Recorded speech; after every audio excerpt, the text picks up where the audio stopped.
Maybe some women just aren't meant to be mothers, my sister-in-law said, swirling her wine glass, loud enough for the entire dinner table on the resort patio to hear. It's been, what, 3 years now? At some point, you have to wonder if it's just not in the cards. The table went silent except for the sound of waves somewhere beyond the tiki torches. My husband's hand found mine under the table, gripping it hard. I looked at Vanessa, smiling pleasantly over her wine glass like she'd just made a clever observation about the weather. She had no idea what was sitting in my email inbox. If you've ever been betrayed by someone you trusted, hit the like button now. If you've ever stayed silent while someone underestimated you, comment here below. And subscribe to Story Retribution because today's ending proves that karma always arrives, just not when people expect it. My husband Marcus and I had been trying to have a baby for 3 years. What started as simple hope eventually became appointments, tests, hormone injections, and a level of grief neither of us fully knew how to talk about, even with each other some nights. We were 9 months into our second round of IVF, something we had told exactly 4 people. My mother, Marcus's father, and our 2 closest friends. We hadn't told his sister Vanessa anything. Vanessa married into a level of comfort that seemed to convince her she'd earned the right to comment on everyone else's life choices. She and her husband, Trent, had 2 kids already, and Vanessa treated motherhood less like an experience and more like a membership card. She liked flashing at family gatherings, especially toward me. The small betrayal happened about 8 months earlier at a birthday party for Vanessa's youngest. She cornered me near the dessert table and asked, with faux concern dripping from every word, whether Marcus and I had figured out what the holdup was. When I gave a vague, polite answer, she patted my arm and said, "Well, don't wait too long. Eggs don't last forever, you know." I excused myself to the bathroom and cried quietly for 10 minutes before fixing my makeup and rejoining the party like nothing happened. That was our pattern. Vanessa poked, I absorbed it, and life continued. The bigger betrayal took root about 5 months ago, though I didn't understand its full shape until much later. I started noticing small, strange comments from extended family members. An aunt asking if I'd considered that stress might be the real issue. A cousin mentioning she'd heard Marcus and I were having complications. None of these people should have known anything since we'd kept our IVF journey so private. I eventually figured out where the leaks were coming from. Marcus's father, during a rare moment of vulnerability, had mentioned our situation to Vanessa in confidence, asking her to be gentle with me at family events since we were going through something difficult. Instead of keeping that confidence, Vanessa had been quietly sharing details with select family members for months, framing it in exactly the way that would generate the most sympathy for herself as the concerned sister, while subtly painting our struggle as something almost shameful, something to whisper about rather than support. I didn't know the full extent of this until 3 months ago, when Marcus's cousin Julia, someone Vanessa considered a close friend, called me privately, uncomfortable and apologetic. Julia told me Vanessa had been saying things at their monthly book club, implying that Marcus and I were having problems beyond just fertility, hinting that maybe the real issue was something in our marriage rather than a medical one. Julia felt guilty repeating it, but thought I deserved to know what was being said behind our backs. That phone call planted something quiet and deliberate in me. I asked Julia if she'd be willing to help me understand exactly what Vanessa had been saying, and over the following weeks, with Julia's help, I started documenting a pattern. Screenshots of a group text where Vanessa speculated about our marriage. A voice memo Julia had inadvertently saved from a phone call where Vanessa said something startling. A comment about needing to keep the family's attention somewhere else this year because of some things going on with Trent. Said almost carelessly, like she assumed no one was really listening. I filed that detail away without fully understanding its significance yet. Then 2 months ago, I found out something that reframed everything. Julia, uncomfortable but increasingly convinced I deserved the truth, told me she'd accidentally seen text messages on Vanessa's phone during a carpool to a school event. Messages between Vanessa and a man who was very clearly not Trent. Messages that made the nature of their relationship unmistakable. Suddenly, Vanessa's strange comment about needing to keep the family's attention somewhere else made devastating sense. She wasn't just gossiping out of casual cruelty. She was actively using my fertility struggles as a deliberate distraction, something to keep family conversation and sympathy focused away from herself while she navigated an affair she was terrified of anyone discovering. I reached out quietly to my doctor's office and requested a formal letter documenting our current treatment timeline, something I could use if I ever needed to publicly correct the narrative Vanessa had been quietly constructing. I also asked Julia, gently, if she would be willing to record one more conversation, just in case, explaining honestly that I wasn't trying to hurt anyone. But I needed the truth to be undeniable if it ever came to that. Julia agreed. 2 weeks later, during another casual phone call, she steered the conversation carefully toward the family vacation Vanessa had been organizing, and Vanessa, comfortable and unguarded, said the quiet part out loud. Honestly, if everyone's busy feeling sorry for her not being able to have kids, Vanessa said, laughing slightly, nobody's paying attention to anything else going on, if you know what I mean. Julia sent me the recording that same night, her hands, she told me later, shaking the entire time. I decided not to confront Vanessa privately. I had learned painfully that privacy was something Vanessa only respected when it protected her, never when it protected me. So I waited. The family vacation happened 3 weeks later, a week at a beachfront resort that Marcus's father had generously planned to celebrate his retirement. The entire extended family gathered for one of the rare weeks everyone was together at once. The public humiliation scene came on the fourth night, during a group dinner on the resort patio. String lights overhead, the ocean dark and endless beyond the railing. Someone, innocently, asked how Marcus and I were doing, whether we had any exciting updates this year.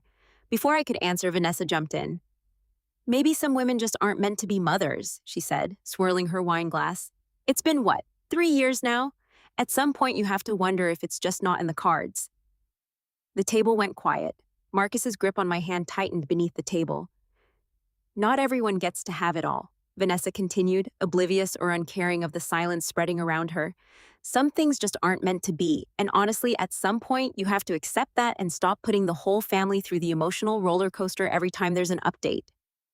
That was the exact moment I decided the truth would come out that night, in front of the same audience Vanessa had just tried to humiliate me in front of. I set down my fork calmly. Vanessa, I said, my voice steady, since you brought it up, I actually do have an update. She raised an eyebrow, smugly expecting, I think, some kind of sad confirmation that would validate everything she'd just said. Marcus and I are 9 months into our second round of IVF, I said. We're actually doing quite well. Thank you for asking. A ripple of relief and warmth moved through some of the family, several relatives smiling, a few reaching out to squeeze my shoulder. Vanessa's expression flickered, clearly not the reaction she'd anticipated. I also want to clear something up, I continued, my voice still calm. Since apparently there have been some rumors circulating about problems in our marriage rather than a medical journey, Vanessa's smile faltered. I don't know what you're talking about. This, I said, pulling out my phone, is a letter from our fertility specialist, documenting our current treatment timeline, in case anyone genuinely wants accurate information instead of whatever's been circulating at book club. I set the letter on the table. Marcus's father picked it up, reading quietly, his jaw tightening. And this, I continued, is a recording. I pressed play. Vanessa's own voice, casual and unguarded, filled the patio. Honestly, if everyone's busy feeling sorry for her not being able to have kids, nobody's paying attention to anything else going on, if you know what I mean. Wait, what? Trent said, his fork frozen halfway to his mouth, staring at his wife. Vanessa's face went completely pale. That's taken out of context, she said quickly. I was joking. Were you joking? I asked Uta, when you told the book club that our fertility struggles were actually marriage problems? Or when you told everyone I was putting the family through an emotional roller coaster? Julia, sitting a few seats down, set her own phone on the table quietly. I have that conversation saved too, she said softly, not looking at Vanessa. I've had it for weeks. I didn't know what to do with it until now. Trent's expression had shifted from confusion to something harder, more focused. What did you mean? He said slowly, turning to Vanessa. About needing attention somewhere else? Vanessa said nothing. I hadn't planned to expose the affair directly. That was never the point of the folder I'd built, and it wasn't something I felt was mine to reveal. But the recording had said what it said, and Trent had heard it clearly, the same as everyone else at the table. Vanessa, Trent said, his voice quiet now, dangerous in its stillness. We need to talk, tonight. Vanessa's carefully maintained composure finally cracked completely. She pushed back from the table, tears forming, and walked quickly into the resort, Trent following a moment later, the two of them disappearing down the beachfront path. The family reactions unfolded slowly around the table after that. Marcus's father set the doctor's letter down gently and reached across the table to take my other hand. I'm sorry, he said quietly. I told her about your journey in confidence, hoping she'd support you. I had no idea she'd use it like this. It's not your fault, I said, and I meant it. His mistake had been trusting his daughter. Mine had been staying silent for too long, hoping her behavior would eventually change on its own. Marcus finally spoke, his voice thick with emotion. 3 years, he said, looking around at the family gathered on the patio, and instead of asking how we were really doing, she was using our pain as a smokescreen. The emotional resolution settled over the table quietly after that, the way real reckonings usually do. Several relatives came over individually throughout the rest of the evening, apologizing for questions they'd asked over the past months, admitting they'd heard fragments of Vanessa's version of events and hadn't thought to question it. Julia sat with me for a long while after most people had drifted away, apologizing again for not saying something sooner. "You didn't owe me anything," I told her. "You gave me the truth exactly when I needed it. That's more than most people would have done." I didn't feel triumphant walking back to our room that night. Marcus's arm around my shoulders, the ocean dark and quiet beside the path.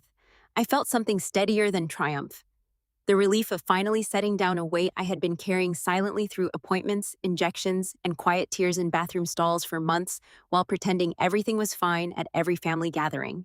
The final lesson settled over me later that night, lying awake beside Marcus, listening to the waves outside our window. Vanessa had spent months assuming that my grief made me an easy target, that my quiet dignity around something so painful meant I would never push back, never correct the story she was quietly rewriting behind my back. She mistook my privacy for shame, my patience for permission to use the hardest chapter of my life as a convenient distraction from her own. She never imagined that the sister-in-law she'd spent months quietly humiliating would eventually have the exact words and exact receipts needed to reveal precisely what she'd been doing in front of the one person whose attention she was desperately trying to avoid. I never raised my voice that night on the patio. I never called Vanessa cruel, never listed every quiet comment she'd made over the past 3 years. I let one letter and one recording do what 3 years of silent hurt never could. Reveal the truth completely, undeniably, in front of the exact audience she'd chosen to humiliate me in front of. Karma doesn't announce itself with shouting. It doesn't arrive the moment betrayal happens. Sometimes it waits patiently, gathered quietly in a phone folder, until the exact moment someone raises a wine glass to mock the hardest thing you've ever carried. If this story resonated with you, hit that like button right now. Tell me in the comments, what would you have done in my situation? If you enjoy stories about family betrayal, emotional drama, shocking revenge, and the justice that always finds its way back, subscribe to Story Retribution and turn on the bell so you never miss the next story. Tomorrow's story might be even more unbelievable. See you then.